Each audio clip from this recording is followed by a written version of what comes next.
So first of all, I want to thank you all for being here. I just want to make a quick question to everyone that's logged in. Can you see us and hear us well? There's a chat box, so you can just let us know if you can see us and you can hear us.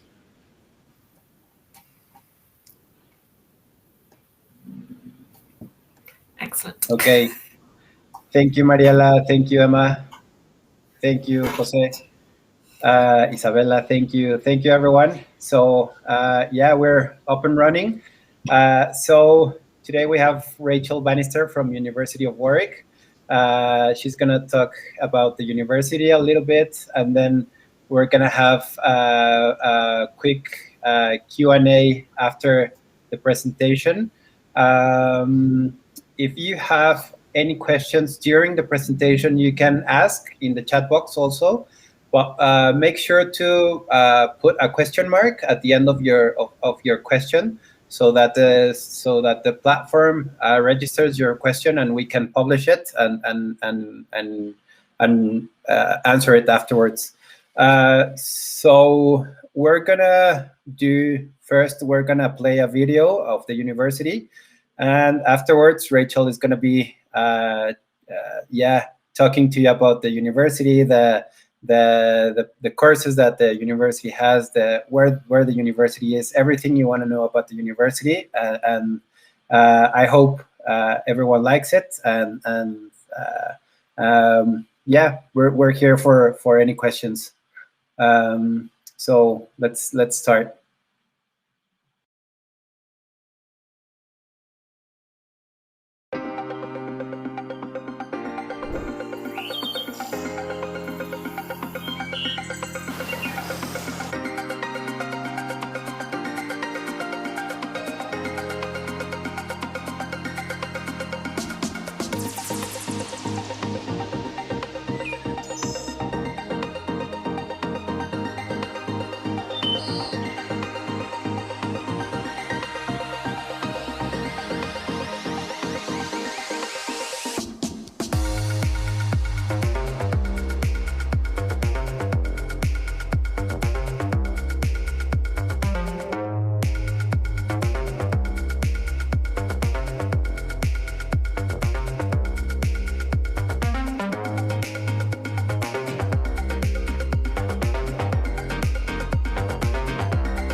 Yeah, so that was the introduction, the video introduction. Just one quick introduction. I forgot to tell who am I. My name is Alejandro. I work for Love UK in Mexico and Latin America and North America also. So what we do in Love UK is that we help students throughout the application process for University of Warwick. This advisory is free. So please do contact us if you want to apply to University of Warwick. Rachel, go ahead. It's yours. Thank you very much. Thanks, Alejandro. Good morning, everybody. Thank you for joining us today. As Alejandro's just said, and as the presentation says, my name is Rachel. I'm the Student Recruitment Officer for Latin America for the University of Warwick, and what that means is that my job is to help students from across the region with any questions that they have about Warwick, whether you are thinking of already applying to us, if you haven't yet heard of us, any questions that you have, any help that you need, I'm here to to help with that. I work closely with Alejandro very regularly to help students from across the region with any of their application needs and concerns that you may have. So do please feel free to get in touch. If anybody feels comfortable enough doing so, one of my favourite things is, although obviously Latin America is very big, I really like knowing where the people are that I'm speaking to. So if you are happy to let me know where you're joining us from, just so I can see which countries you're all from, then that would be great. And then hopefully I'll be able to have a bit more information for you as and when we go through. As Alejandro's already said, I'm going to deliver the presentation. If you have any questions, do please feel free to pop them in the chat. Add an additional question mark. We'll get through to them at the end. If you want to put them in as and when we're going through so you don't forget them, that's absolutely fine. You won't put me off or anything like that, so don't worry. And yeah, I'll make a start. So just before I do, thanks for everyone who's said hello. So hi, Isabella, Olga, Maria Salvador, all from Mexico. And then we've got Laura from Colombia too. So hi, everybody. Thanks for joining. And yeah, hopefully you'll find this useful and hopefully you'll have lots of questions. So I'm just going to give you a quick overview of the things that I'm going to cover today. So firstly, who we are. Secondly, where we are, because I know that is important, obviously, for lots of people. Some of you may have already heard of us. Some of you may not have heard of us at all. So just to give you an insight of where we are in the UK. We have our campus life and events and different societies that we do, the courses that we offer, and all the different programmes that you are able to study. We have some information on admission, so if you have not yet submitted your application or you're thinking of submitting an application for next cycle, that's something that we'll cover. Some of our accommodation options, so whether you're an undergraduate or a postgraduate student, just a bit of that information about the differences between the two. Some of the finances that you need to consider if you're applying to the UK, but also in particular to us at Warwick. Some of the career options that you have, some of the additional information that we have available on campus, and then we'll have the Q&A. So I'll just get started for you. So first things first is, where is the University of Warwick? For anybody who has either been to the UK or knows anything about the UK, the University of Warwick is actually in the city of Coventry. And the city of Coventry is in an area called the West Midlands in the UK. And Midlands meaning middle, we are in the middle of England. So not necessarily the middle of the UK, because Scotland is very big at the north, but we are in the middle of England. And that's the best thing about location. It's my favourite thing. I'm from the Midlands. The great thing is that we are not very far away from anywhere. So as you can see on the map, we are very central, and we have really great road, rail and airport connections to the rest of the UK, but also the rest of Europe. So the university is around 10 minutes away it's about 15 minutes away by bus, from Coventry City Centre.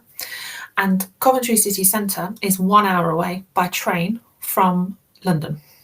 And that is from the centre of Coventry to the centre of London. So you're only 1 hour away, really short time frame.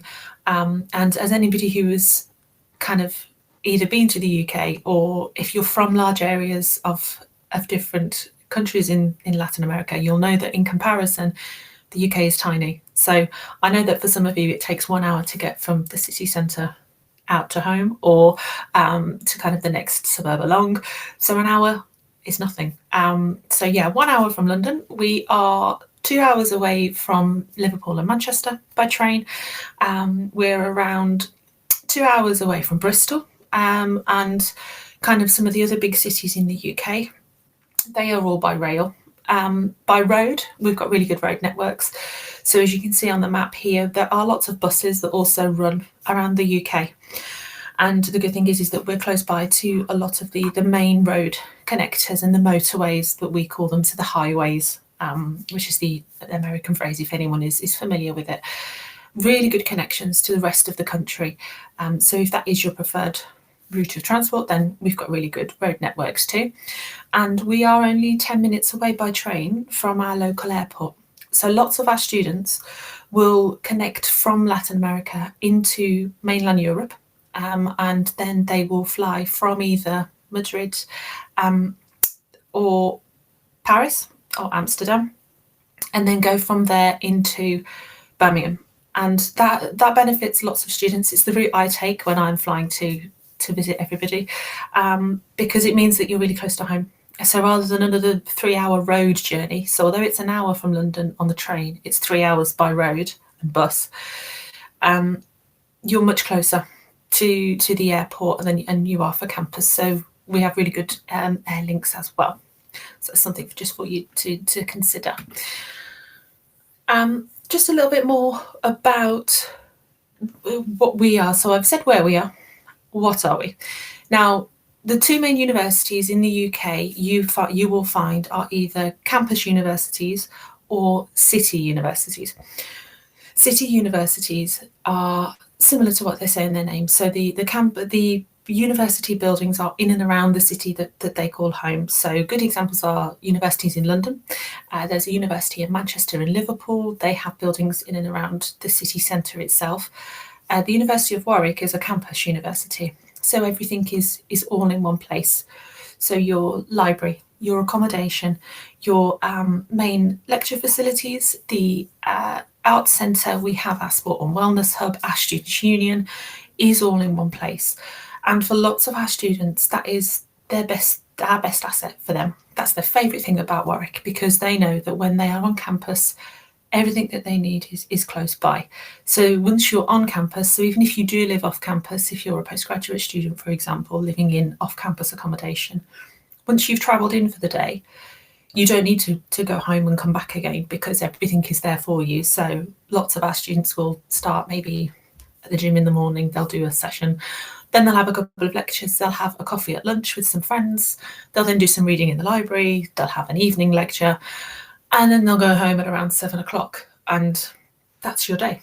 So we have everything that you need on our campus. Lots to do, lots to see, and lots of different opportunities available for all of our students, no matter what it is that you are looking to do outside of your classroom based learning. So just to give you a quick overview of some of the things. So we have over 27,000 students on campus. That's across all courses. So that is our foundation students, it is our undergraduate degrees, and our postgraduate students too. So our masters and our PhD students across all courses, all of our faculties. And they are made up of 145 different nationalities on campus. And that is my favourite thing about the university, is our diversity is what makes us. We know that diversity for lots of students and the opportunity to meet lots of students from lots of different places is key to the learning experience that you have while you're at the university. So that's something we're really proud of. That's something I'm very proud of, and also that we are hoping to grow. So although 145 is great, we would like to have more. So you will meet lots of different people from lots of different countries at the University of Warwick. As it mentioned briefly, we have over 250 different student societies for you to join, some of which I'll go into shortly. We also have 75 different sports clubs. We also have lots of volunteering and employment opportunities on campus. So if that's something you'd like to do alongside your learning, they are those opportunities too. And also some further extracurricular things to do with work placements and things in our careers department. That is also available, all in our careers centre, right in the heart of campus. Now, I mentioned that the University of Warwick is in the city of Coventry, but I think one of the good things for you to try and kind of help see and kind of envisage as well, is because you're so far away and some of you may not have been to the UK before, is knowing what else is close by. We have lots of local towns and also cities that really offer a good mix of countryside, but also busy city life that lots of our students do enjoy. So I've mentioned that we're in Coventry. Coventry for 2021 is the UK's City of Culture, and it's an exciting opportunity. The city itself bid for it. The University of Warwick is a supporting partner of it, and we won. So nice competition, and we won. So yay, congrats! And that means that for the next year, we are holding lots of events that are taking place that celebrate the culture and the diversity in the city of Coventry. So already we've had windows that have been decorated in people's homes that when you put them on in the evening and it's dark, they light up in all different shadows, which was really good fun. We've had street patrols and street parties. So kind of there's been flotillas and things through the streets. I will say now, they are not like Carnival. Nothing I think is ever like Carnival, but a similar idea of a celebration of all of the different things that we have in our city to celebrate the diversity and things that we have across the different areas within the city itself. We have some music festivals coming up that are all free to attend. We have festivals that are celebrating the arts. We do also have food festivals, so all the different foods that are on offer in the city with all our different individual vendors. And we do also have quite a large independent scene in Coventry and also in the West Midlands more widely, in that there are lots of independent businesses that are supported by local people. So people like buying, or particularly people in the UK like buying from small businesses that they know who it will benefit. And there's a lot of that support in Coventry at the university and more widely in the West Midlands of supporting our local independent companies, and something that you would see not just at the City of Culture but also more widely in the city itself. If you do not live on campus, and if you're an undergraduate student and you're moving in for your second and third year, or you're a postgraduate student that lives off campus, two of the places that you might consider living are Leamington Spa and Kenilworth. Both of them are in the county of Wicklow County's districts called Warwickshire, and they are around 25 minutes from campus, really well connected by road for cycling, which is very popular on campus with our students, and also by bus. So regular buses run to and from both of these towns and the university campus. And what we find really is that they are home away from home for our students. So they have got very large university populations in both of these towns. And that's not just students, but staff as well. So lots of our staff also live in Leamington Spa and Kenilworth. So you will see them on the buses on the way in, or cycling on the way into campus in the morning. And they are beautiful. There's lots of history in, so the official name is Royal Leamington Spa, lots of history in Leamington Spa. There's also lots of history in Kenilworth too. So there's lots of opportunities for you to do different things. There are coffee shops, bars, restaurants, local libraries and facilities that you would be able to use throughout your stay. And also you won't go very far without seeing another Warwick student. So they are Warwick communities within themselves away from campus too. The town of Warwick isn't too far away either. So Warwick is the home of the county of Warwickshire. The picture that you can see there is a very large castle that has been around for hundreds of years, and is really the centre of the town and all of the celebrations that it has. We have jousting events that take place each summer at the castle. So there's lots of events going on there as well. There's markets that take place each week as well. We do also have a town called Stratford-upon-Avon. That is around 30 minutes away from the university. And if anybody is interested in English language or literature or the history of it or anything like that, Stratford-upon-Avon was the birthplace of William Shakespeare. And so it's a great place to go and visit if that's the type of history that you like. You would be able to visit the home of his wife, Anne Hathaway. That is still standing.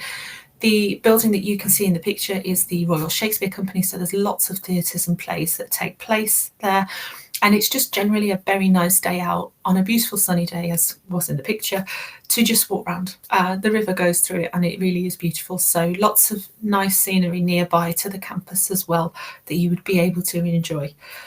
And the final one in the picture is Birmingham. Birmingham is the second city in the UK and is the closest city to Coventry and the university campus. It's bigger it's a bigger city than Coventry, and it is the main place for some of the larger events that take place. So lots of shopping is available there. The picture there is of our Selfridges department in the main shopping centre in Birmingham. Lots of sporting events take place. So if that's your if that's something that you're interested in, Birmingham is hosting the Commonwealth Games next year, so lots of different events taking place next year for that. We have lots of football that takes place. There is cricket as well, so lots of different things going on all year round in Birmingham too. So, and that is only 20 minutes by train, so lots of our students will go and make the most of some of those events as well while they are with us at the University of Warwick.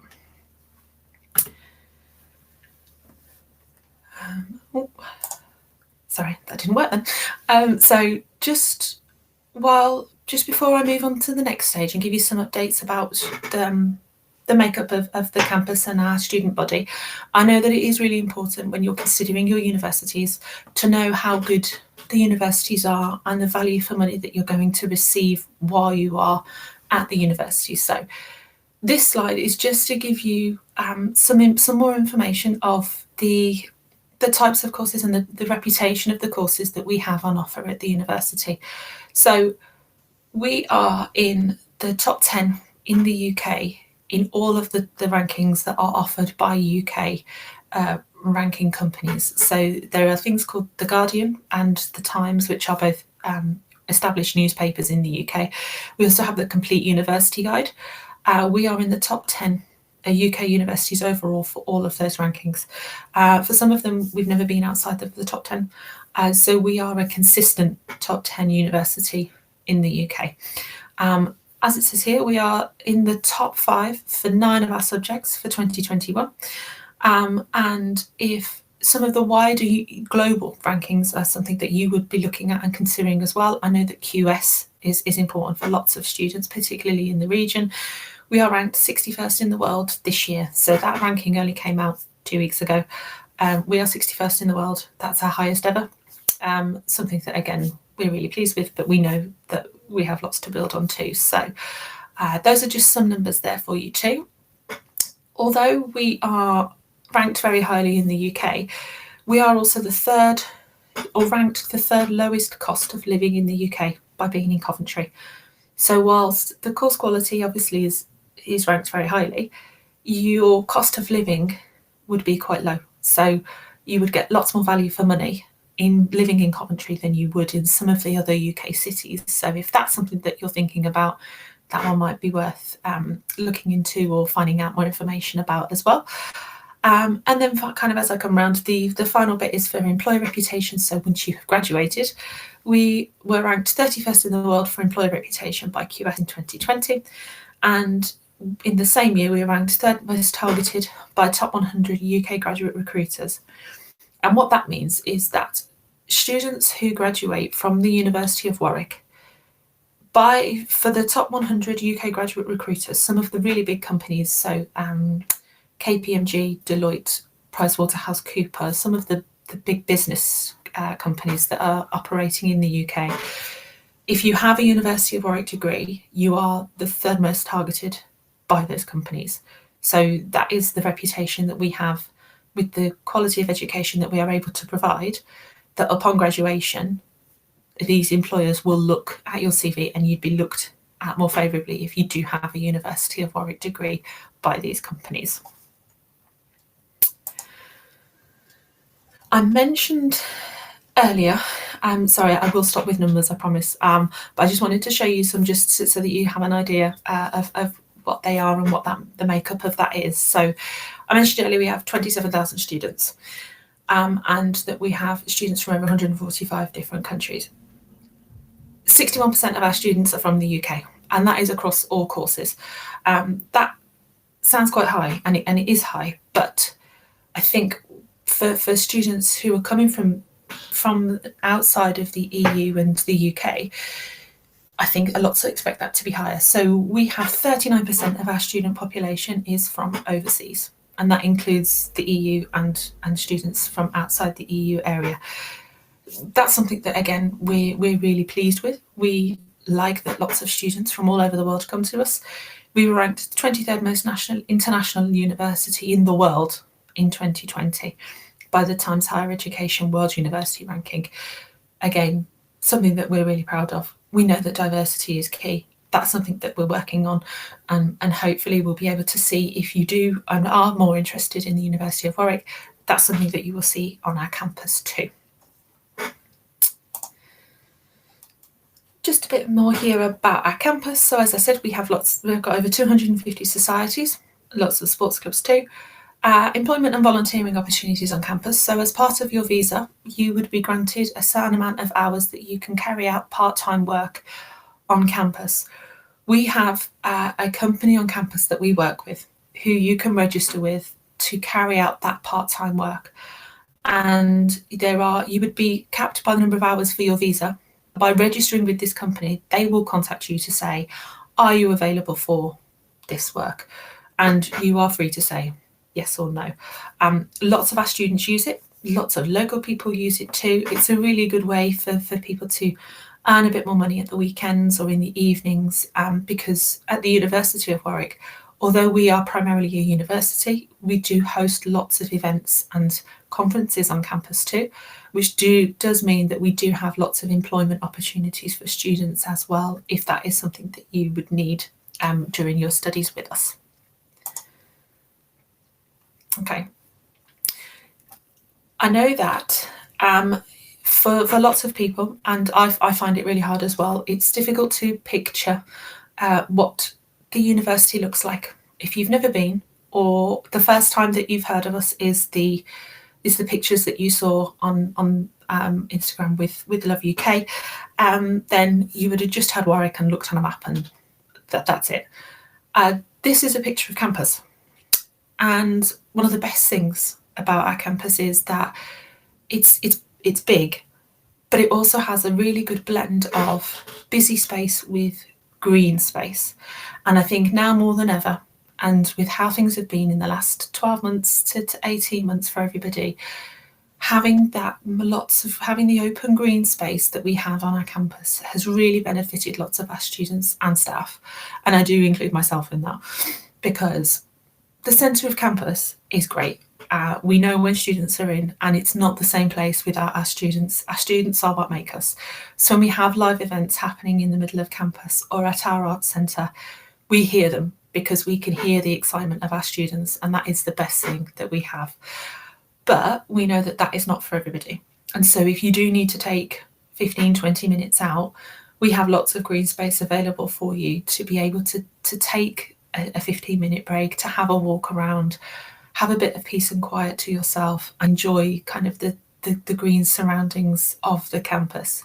And the good thing about having it on campus is that you don't really need to go too far or catch a bus or do anything like that in order to experience the best of both. So our size allows us to do that.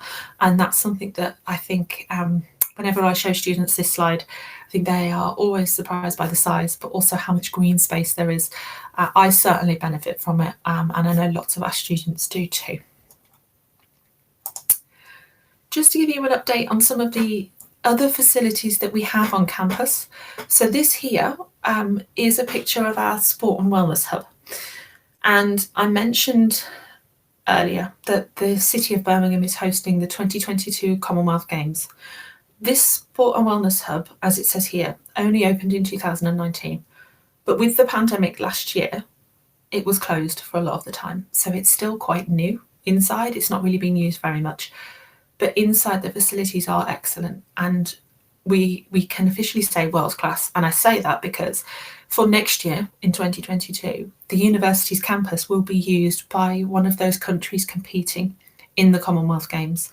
So they will use our swimming pool, they will use our squash courts and our badminton courts, our gym facilities, which have lots of cardio machines and running and cycling machines that I think you could ever need. We have yoga classes, we have spin classes.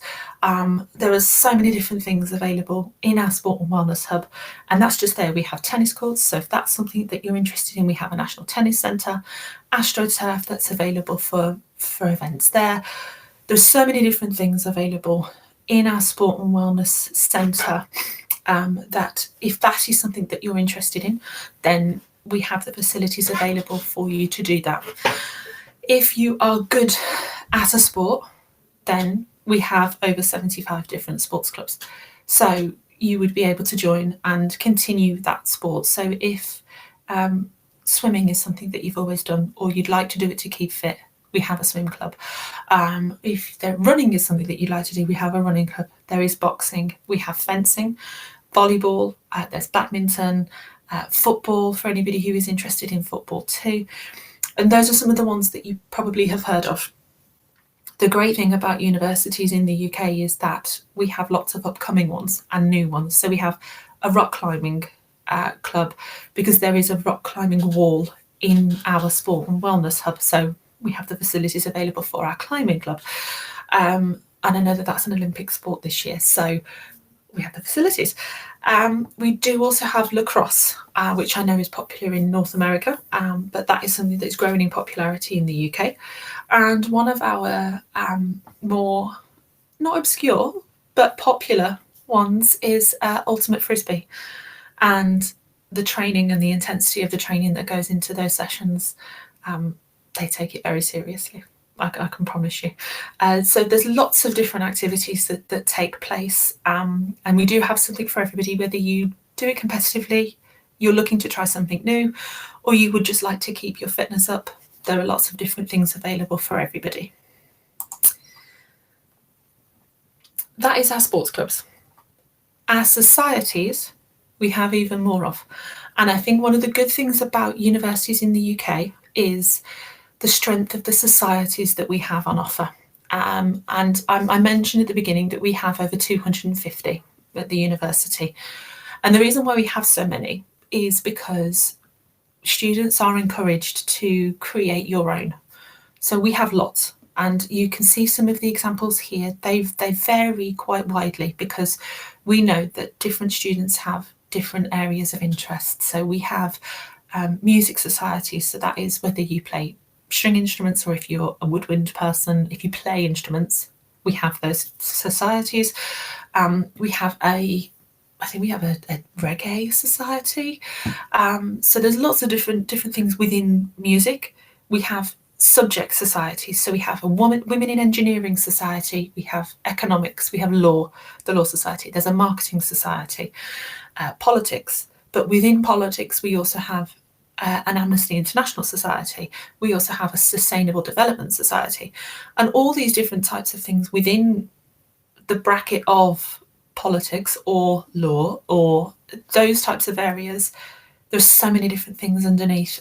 We have charity societies where the main aim is to raise money.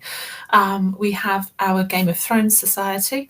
There are also region-specific societies. There is an African society. I think we're working on a Latin American society. I know that it's coming. But one of the good things, and as I said, the reason why we have so many is because students are encouraged to create their own. And one of the ones that has been the fastest growing in the university's history is our TikTok society. And that only started last year. But the numbers that joined and the size and the speed at which it grew was something nobody's seen before. Because obviously everybody has been online for the last 12 months, and TikTok is that new craze. Everybody needs to do something on there. So there is something for everybody. And the good thing about societies, and I can speak as when I was at university, I joined a number of them. You can join as many as you like or as few as you like, but they are there and suitable for everybody. They are a really good opportunity for you to meet students who you have the same interests with, that you may not necessarily live with or be on the same course with.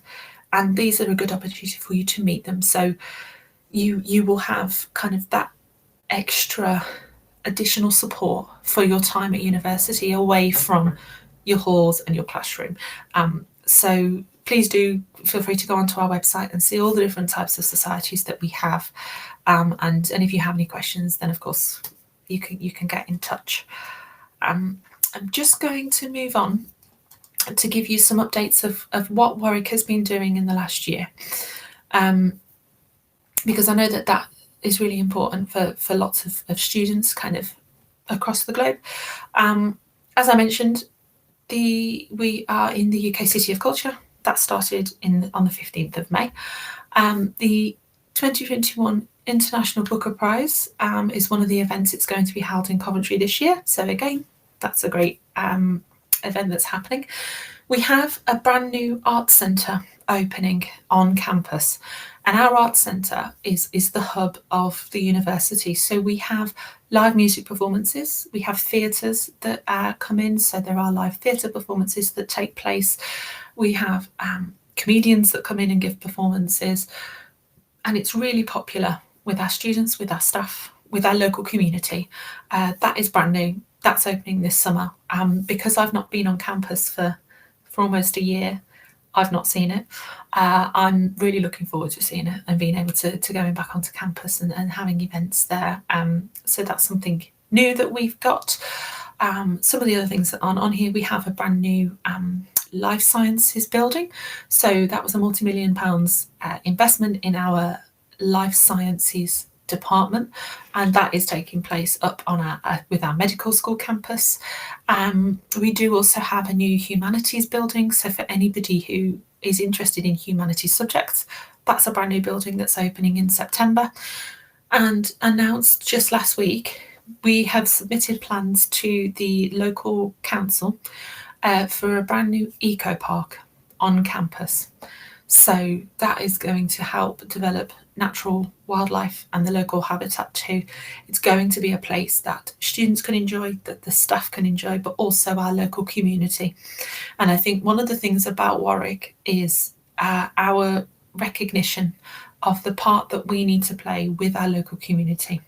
So although we are a campus, we have a responsibility to our local neighbours, and they are part of us too.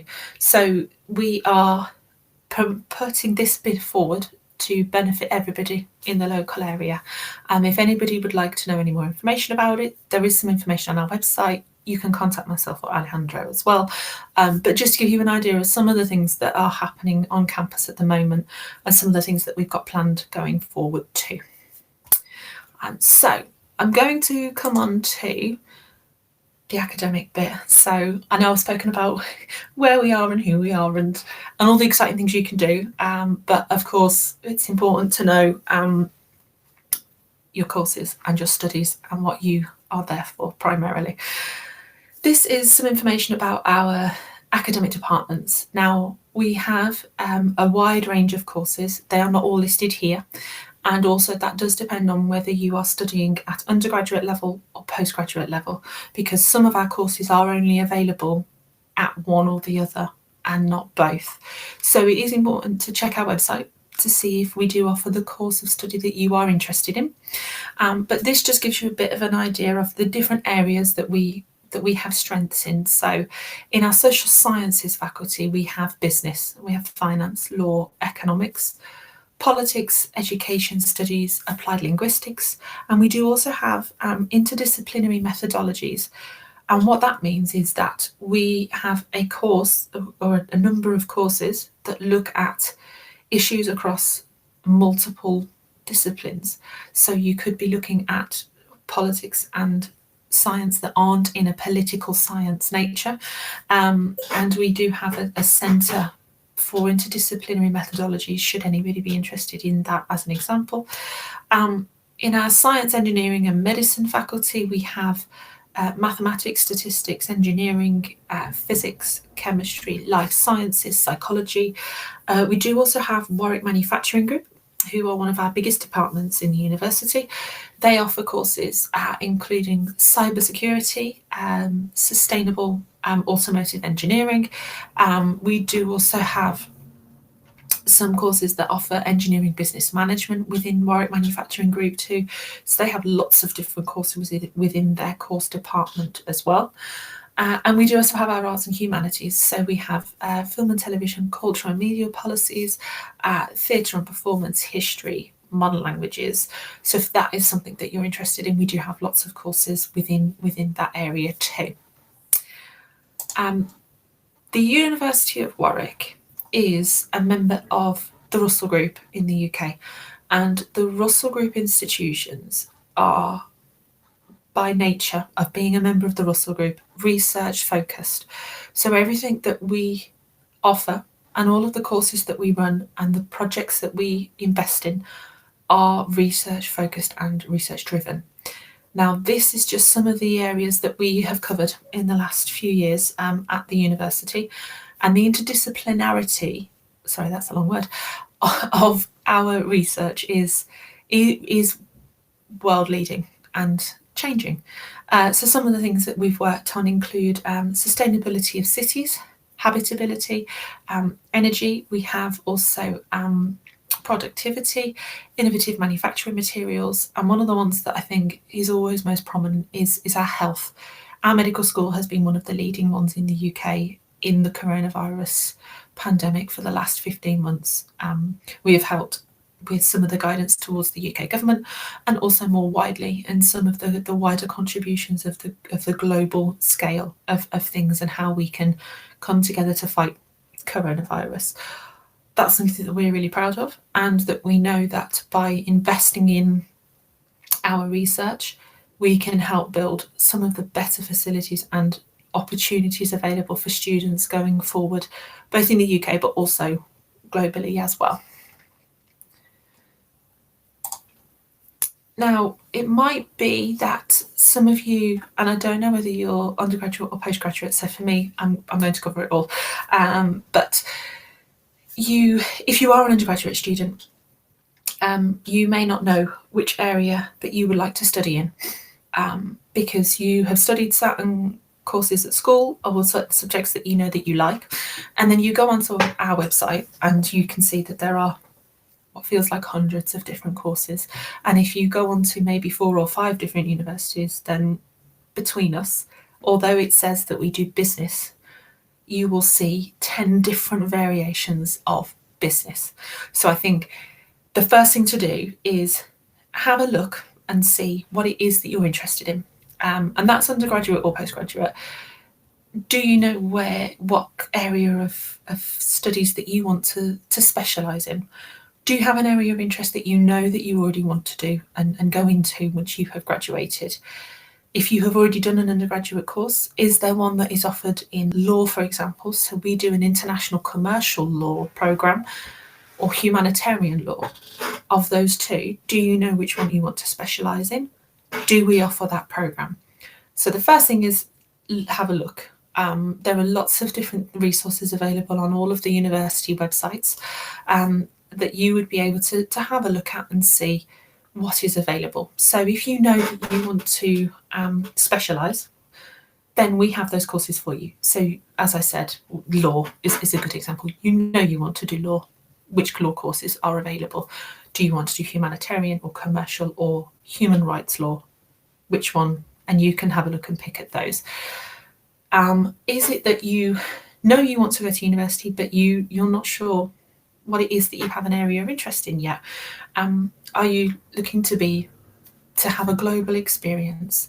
And so are there certain courses that might interest you? So you could do international management or international business with a language, if that is one of your strengths.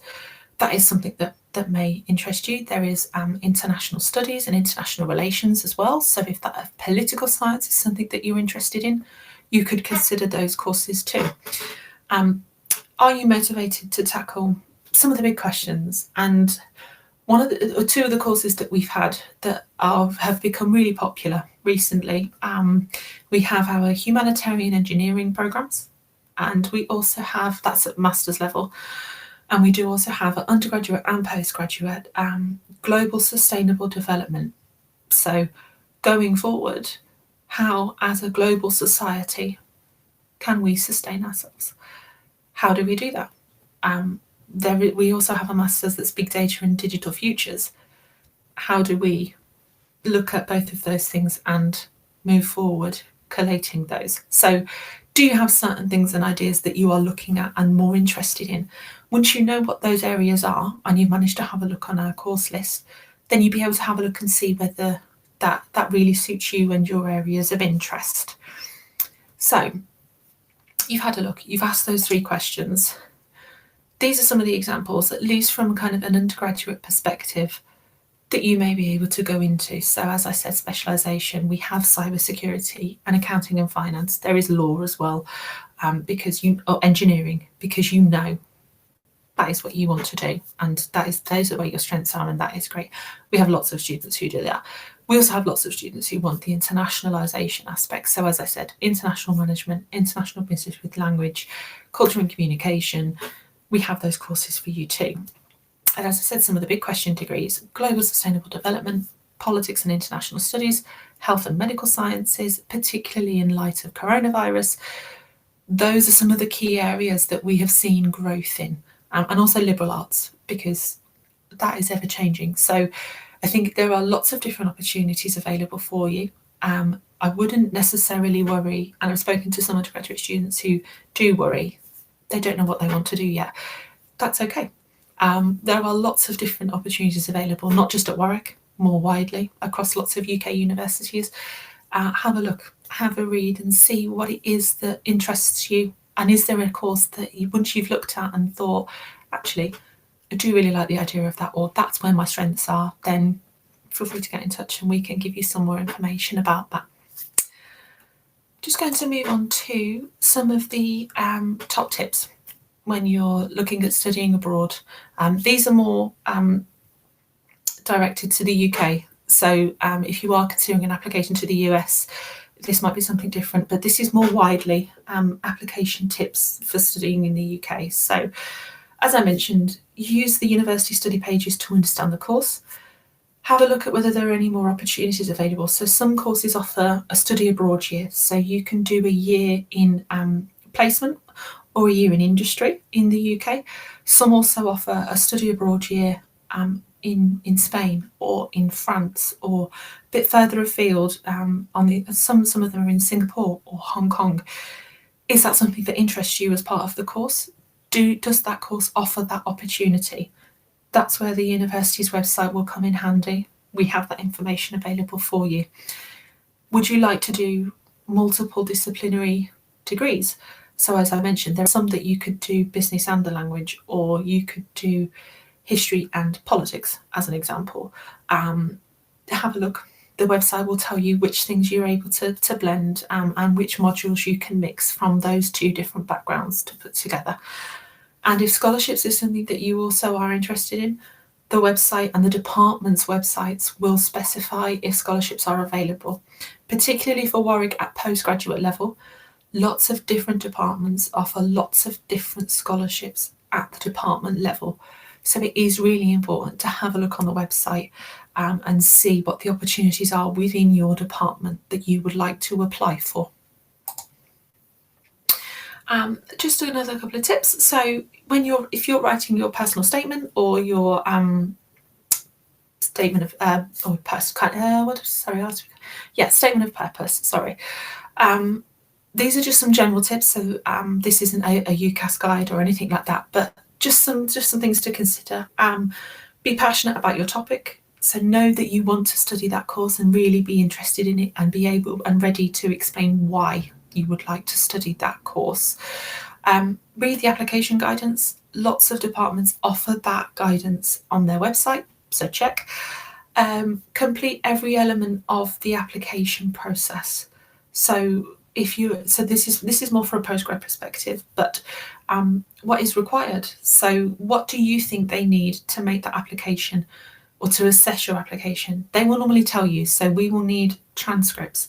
We would also need them in English if they are issued in Spanish. So do remember the translation too. We would need a copy of English language if you have already got a test. If you haven't, that's okay. That's not an urgent at the beginning, but something to consider. We also need a reference. So bear in mind that you would need to provide either a professional or an academic reference, and your personal statement, as I mentioned. For anyone who's looking at research courses, so the PhDs, have a look on the course websites. Does the department require both a research proposal and a personal statement, or does it just require one or the other? be careful, because, and this is why it's really important to read, some will say both. And if you provide only one, then that means that your application will take longer to consider. So do have a look on the website, get in touch if you aren't sure.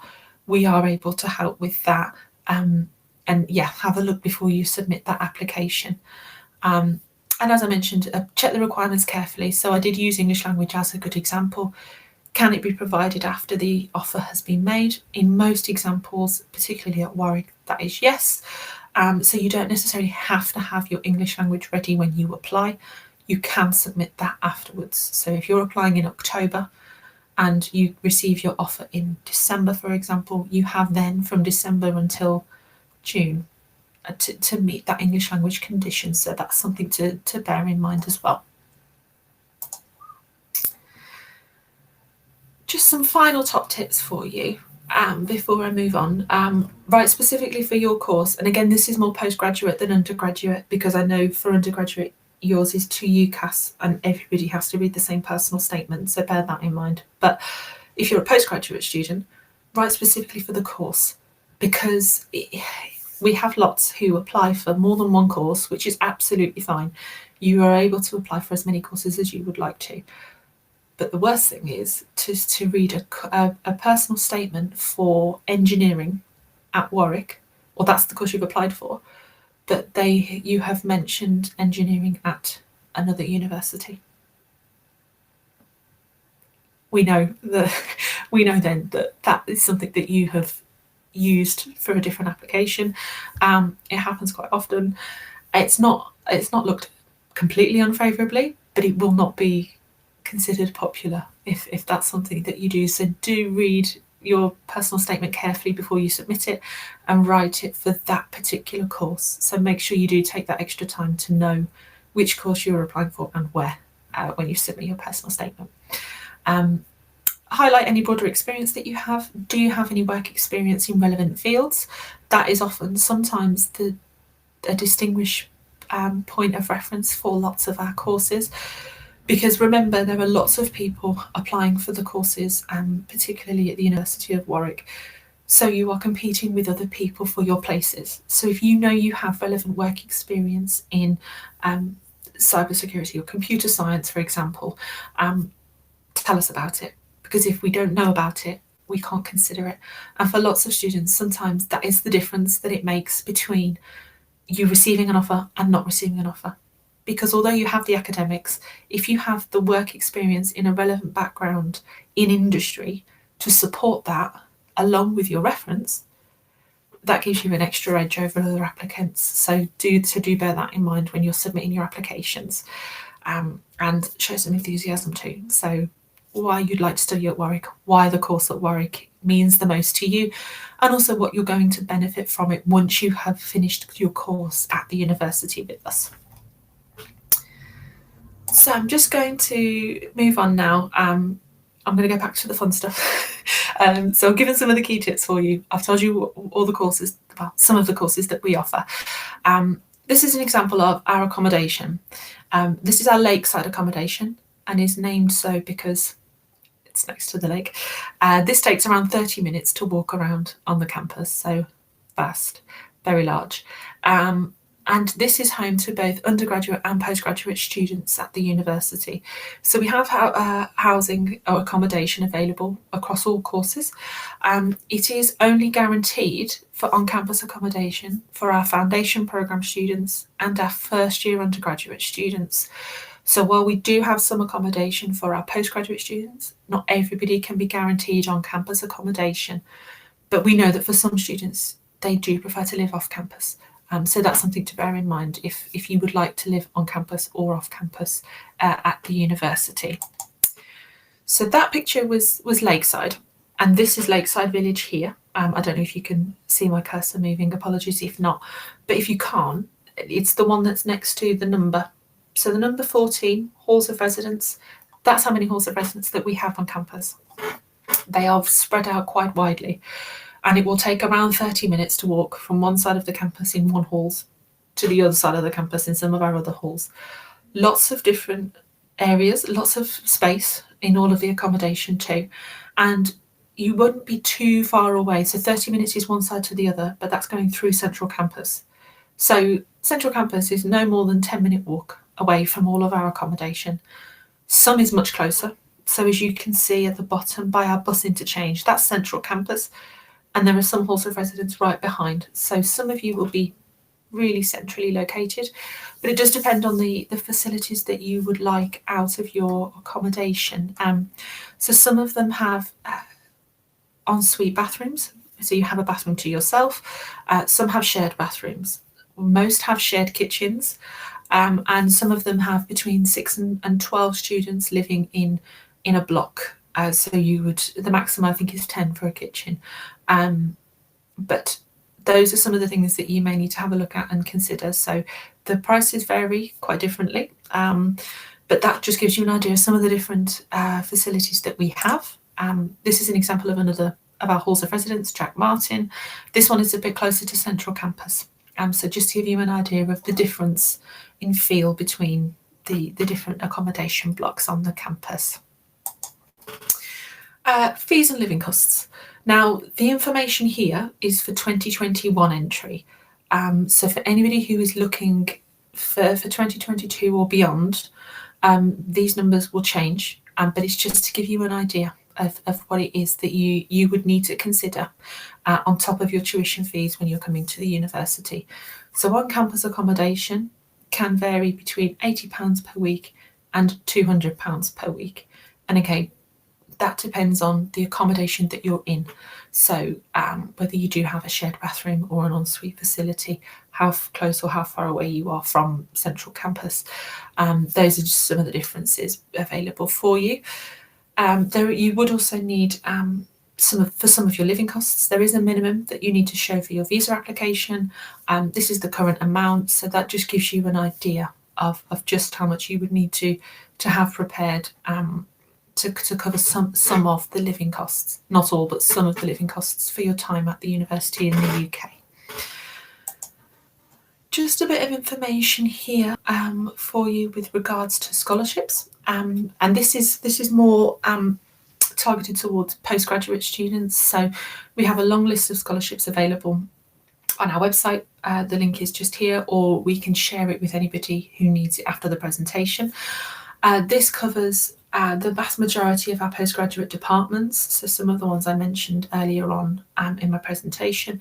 We do also have the difference between our postgraduate taught scholarships and our postgraduate research scholarships. So some of the funded PhD opportunities, they are all listed on the website here. If that is something that you're considering, some of those scholarship deadlines are quite early. So our main scholarship, which is our Chancellor's Scholarship for our PhD students, that deadline closes in January. So it's worth bearing in mind if that is something that you're looking for, and funded opportunities for PhDs at Warwick. Lots of our scholarship deadlines are quite early. So you will need to get your application in when applications open in around October to be able to then submit the application and have that submitted by January. So something to consider and bear in mind if you are looking at those opportunities at the postgraduate research level. For postgraduate taught, we have lots of different agreements in place with lots of different funding bodies across Latin America. So for our Mexican students, for all of our students, we have an agreement with Chevening. So I know Chevening opens in August, so that's something that you can consider as well, and have a look at the requirements for there, see if you meet those requirements. Alejandro would be available to help with any of those applications and queries as well. We have partnerships with Conocid, FUNED, FIDER, if they are ones that you are interested in for Mexican students. For anybody who is from wider, just for Laura from Colombia, we do have agreement with Colfuturo, so that's something that we can help with. And so, yes, if those are ones that you're interested in and those opportunities, those are the external funding bodies that we have agreements with. Departments do also have certain scholarships as well, so always look out on the website for those, because there may be additional funding opportunities available for you from the department too. Just a couple of things finally before I finish and we have some questions. I've gone through kind of almost the whole journey of Warwick students, but obviously it's important to know what your opportunities are once you've graduated. Warwick is ranked 27th in the world for employer reputation. As we said, the third and fourth most targeted, depending on which year you're in. So the fourth for 2019, the third for 2020. Sixth highest paid graduates in the UK 6 months after graduating in 2019. So some of our graduates are some of the top earners once they have finished their undergraduate degree in the UK with us. Our careers department, lots of universities have, all universities have careers departments. Our careers department is, I'm biased, but one of the best. We have dedicated team that are available on campus all year round for you. We had a presentation at the open day last week, and they are available from day one. So if you need some help with your career choice, as soon as you join the university, you will be able to get in touch with them, and they are there for as much or as little as you need during your time at Warwick. So we run around 7 careers fairs every year. Then you are welcome to get in touch with them, attend the fairs. We have employers come through for lots of different presentations. So they come in and give the taste of work for our students. They run one-to-one appointments. We have CV writing workshops. There are different recruitment events that they run. There's different departmental guidance as well. So anything that you need, our careers team is there for you. So they are available to get in touch as soon from day one, as I said, as soon as you've started your course. My penultimate one is some information about the university services as a whole. I've spoken about what we offer and what we do, but also I think it's important to highlight some of the other facilities that are available to our students. We have a residential life team. So for anybody who lives on campus, in our halls of residence, there is a member of staff who lives in your halls of residence who is there to get in touch with for your whole time on campus, for any concerns that you have. We have a dedicated international office for our international students. We've got our Students' Union Advice Centre. There is our wellbeing support team. We have our chaplaincy, security and estates. Because we're such a big campus, we do have a security team, but that isn't because it's unsafe. The campus is one of the safest places in the UK, and they are there to help you and report any incidents that you have. So if there's a broken pipe or something has happened, or there's a fallen tree, the security and estates team are there to fix it. So there's lots of different members of staff available across the university to help you with any of that additional support away from your course that you may need. And all of this information is available on our website. The final thing, and just to bring it round, there is also me. So as I said at the start, I am the recruitment officer for Latin and Central America for the university.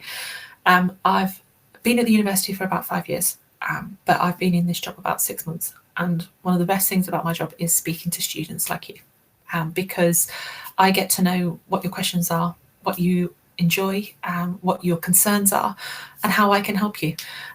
So I love speaking to people. I love meeting new people, traveling new places, working with Alejandro. And really, this is just an opportunity to let you know that there is always more information available for you. So we run live chats quite regularly at the university, so you're able to get in touch with us via those.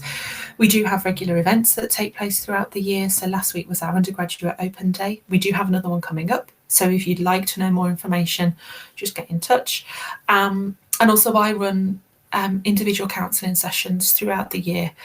So if you do leave your contact details with Alejandro, then we can organise those for you too.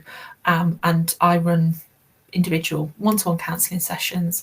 They don't affect the outcome of your application, but if you would like to just speak to somebody from the university or know a little bit more, then you're more than welcome to book those.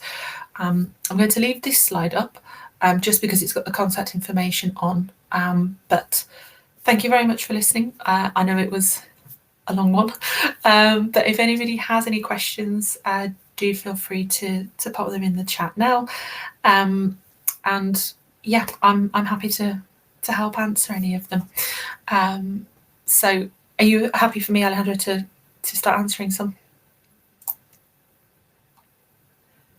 Sorry, microphone. Yeah, there are actually a few questions. Sure. So let me just try and sort them out for you. Yeah. Let me publish the first one.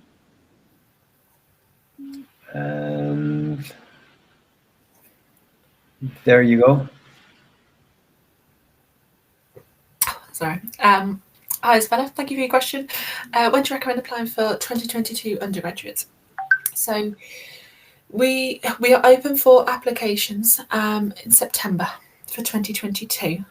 So now is a great time to do your research. So as I said, if you already have an idea of the course you want to do, then that's great. You can get in touch with any additional questions that you may have.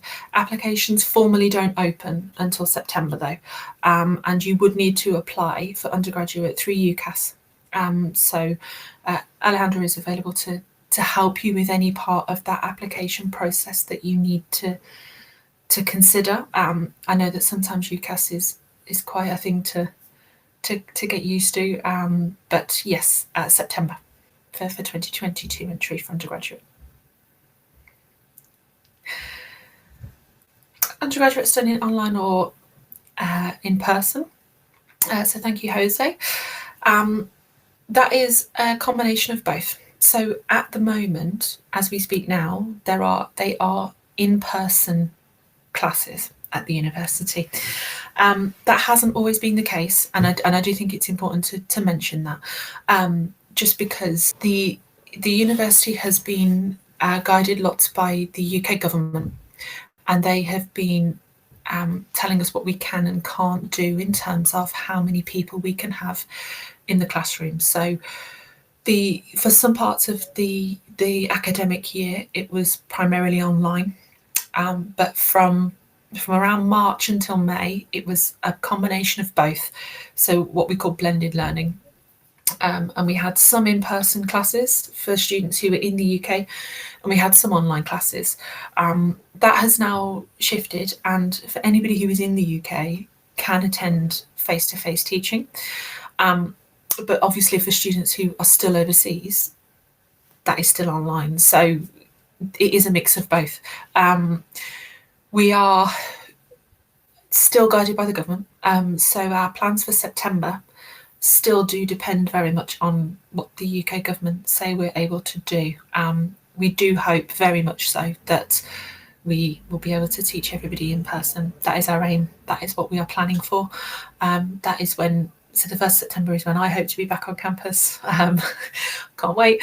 But yeah, we are just going to wait for the government. But that's the plan. Just a question, which dates to consider for our application? I may need, sorry Olga, may need just a bit more detail as to whether, as to which dates you mean, whether that's for undergraduate or postgraduate. As I mentioned earlier, undergraduate applications open around September time for UCAS, and that's early September.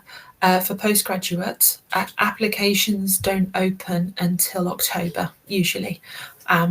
We can let you know, or I can Alejandro know, and he can let you know when applications are open, so you can submit your applications. If it is a postgraduate course and you have scholarship deadlines to also consider, then it's sometimes useful to have an early application, particularly for Chevening, because we know that the application deadline for Chevening is early. So an early application will help your Chevening application. So if that's what you meant, then for that, I would say the earlier the better. The same with any PhD applications for funding purposes, I would say the earlier the better. So from the postgraduate side, October, early November, I would encourage you to submit them if you do have them ready.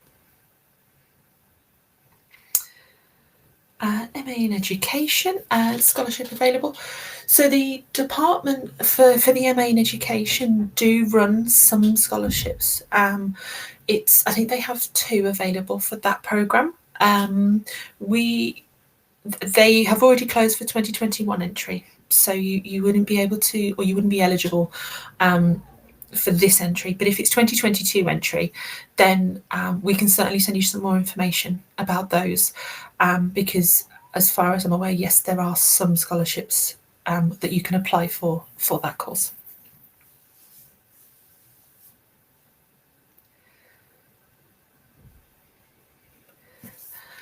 Hi Marcelino, start working in the UK.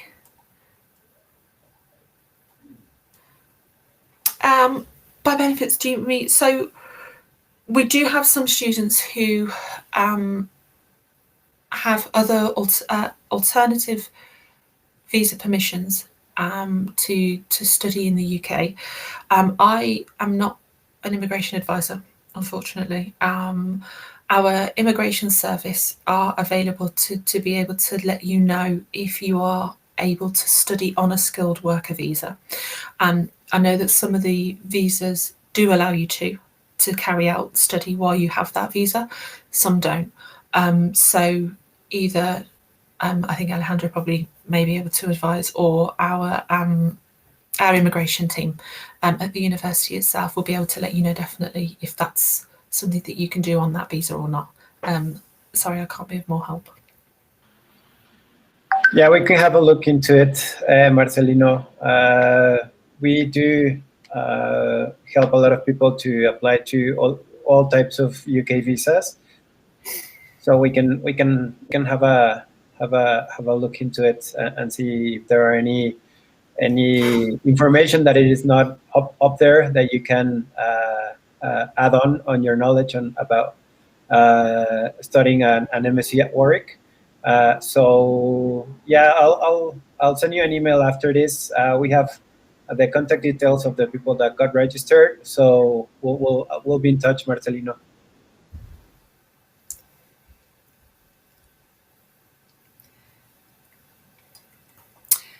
Hi Melissa. Difference between postgraduate taught and postgraduate research. Sorry, that's my fault. So a postgraduate taught programme is also called a master's, and that is a 12-month programme. So quite an intensive 1-year course that is a master's course in the UK. I know that in the US they are quite often over 2 years. For the vast majority of courses that are offered at master's level in the UK, that is 1 year. Postgraduate research is our PhD programmes.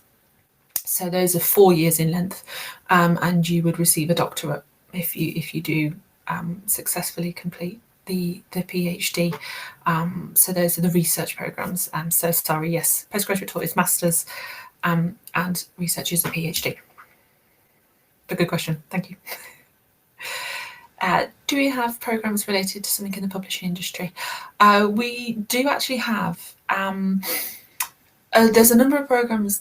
So we don't have a journalism programme, but we do have some around creative writing, both undergraduate and postgraduate.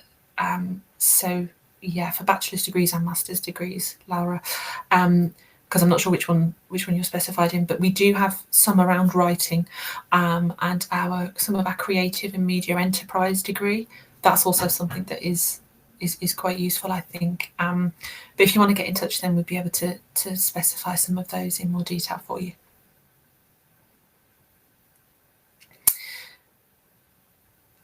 The MA Career Development and Coaching Studies, absolutely, yeah. Myself, I'm more than happy to talk to you about the course. So if you'd like to get in touch, or if you want to send me some questions that you have, then we can definitely get the answers to those for you, and arrange either a follow-up call or some more information for you from the department itself, and to get you the information that you'd like. So yeah, please do feel free to get in touch, and I'll be happy to answer those for you.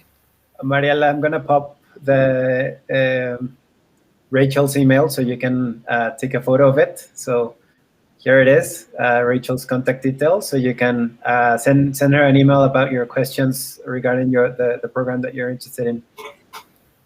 So a photo, everyone. Back into the questions. For postgraduate programs, mandatory to present a research proposal as part of the application. Thanks, Esperanza. Great question. For not all of them. So when I explain the difference between postgraduate taught and postgraduate research. So for our master's programs, the 1-year taught programs, they usually only require a personal statement. So usually around 300 to 500 words of why you'd like to study the course, how it will help you once you have graduated. For our research courses, so the PhDs and those queries, they often do require a research proposal. So it is more for the 4-year programs and those research intensive courses that you would need a research proposal for. So not the 12-month ones, but the 4-year ones.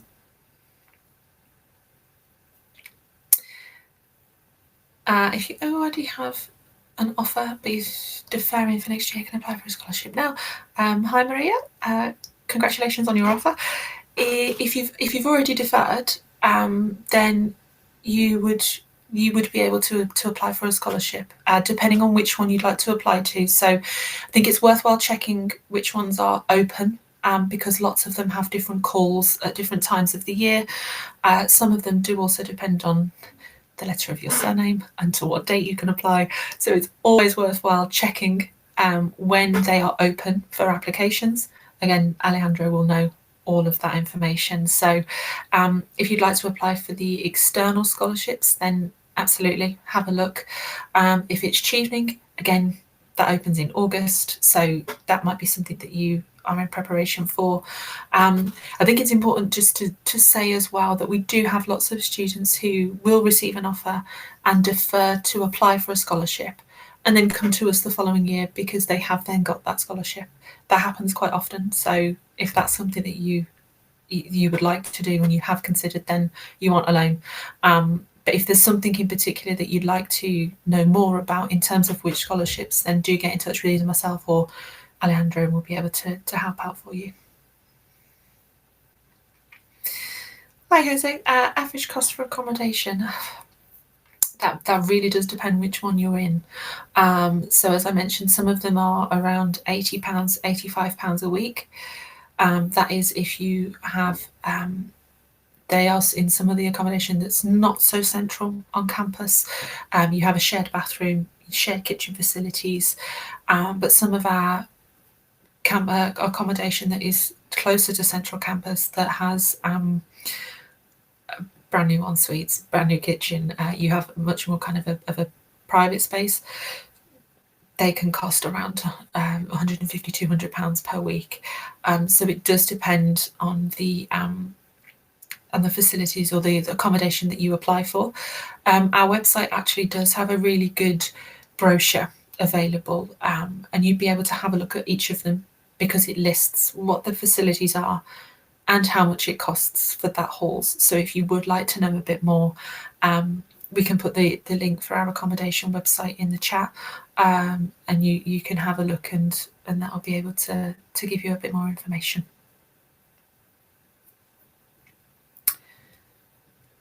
Hi, Nicole. Career of Science Politics. We do have, so our Politics and International Studies department is one of our biggest at the university.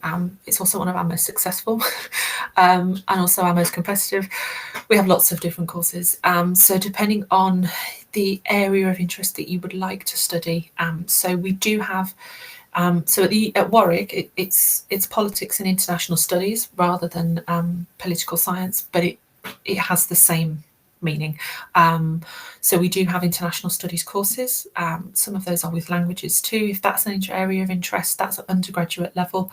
For postgraduate, there are what feels like hundreds, because we have double degrees available with our partner institutions globally. We have public policy, international relations, politics of East Asia. We have American foreign policy, and they are in courses themselves, not just modules. So yes, there are lots of different programs that we have available in political science. Agricultural undergraduate and graduate programs. Hi, Martha. So the closest that we come to agricultural is in our life science department, and at undergraduate level, it's more around biological sciences and biotechnical sciences. Sorry, and also some of our engineering courses are related to that. At postgraduate level, we do have a biotechnology bioprocessing management program. We do also have food processing as a master's program. If you mean kind of more specific than that for agricultural, then we don't. Those are probably the closest that we have. But if you'd like to know more information, then as we've said, then get in touch and we'll be happy to help answer those. No, that's fine, don't worry. Undergraduates, so as of today, it's actually exam season in the UK for lots of universities. So at the moment, whether we had coronavirus or not, a lot of our undergraduate students probably wouldn't be on campus. They'd be home for the summer. Prior to that, so in May time, we had started to get students back on campus for a blended learning approach. So some classes were face-to-face, so what we call our seminars. So some of our smaller group work was taking place face-to-face, but some of our large lectures that have sometimes 150, 200 people in, they were still happening online. So we did have a very much of a blended approach towards the end of the academic year this year.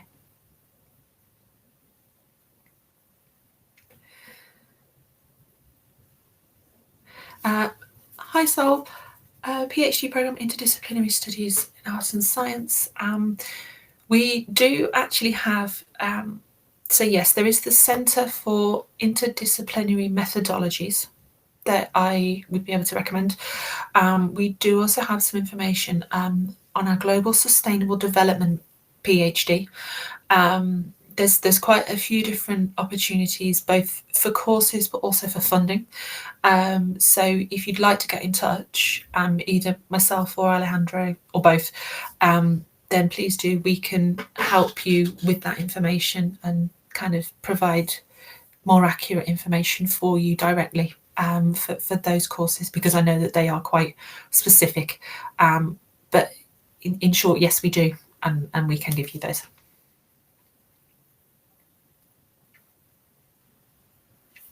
So those were all the questions that we have at the moment. I don't know if anyone else have any other questions. This is your chance. If not, you can send us your questions, and then we can answer them via email or whatever other channels that we have available for you. I just want to say thank you, Rachel, for your time, and thank you everyone that logged into this session. I hope it was valuable for everyone.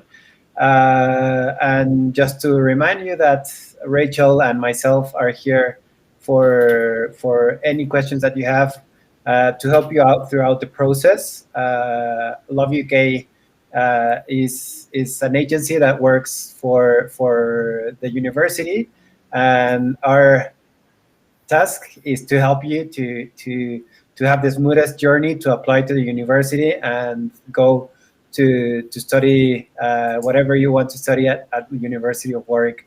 So again, yeah, thank you. Yeah, so there's Rachel's email. I was just about to type yours, but I didn't want to put the wrong. I can't remember if it's got your full name or just your initial. Sorry, I didn't want to get it wrong. So if you want to pop yours in. Yeah, I'm gonna put my email also. Yeah. Just while Alejandro's doing that, I just want to say thank you to Alejandro as well for hosting and also for everybody for attending. I know that it's mid-morning for you guys.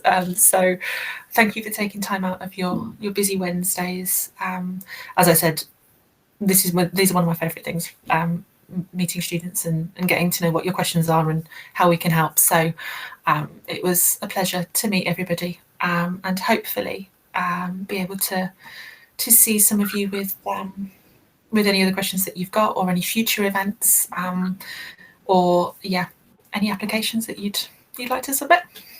Yeah, definitely. So the session was recorded. So after this, we're going to be sending the video to all of you. So you can check it again to see if anything, you missed anything, or whenever you want to, you can see it. So thank you, Rachel, for your time. I hope you have a great evening.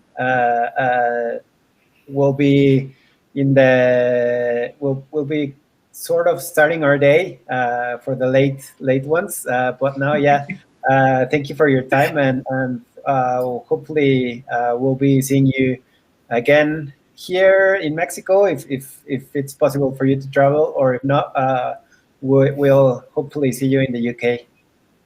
I hope so. Yes, the Euros are on, so for anybody who likes football, I've got that set. The football's on. All good for the evening. So, good luck to England. They have just reached the next stage. So good luck with that.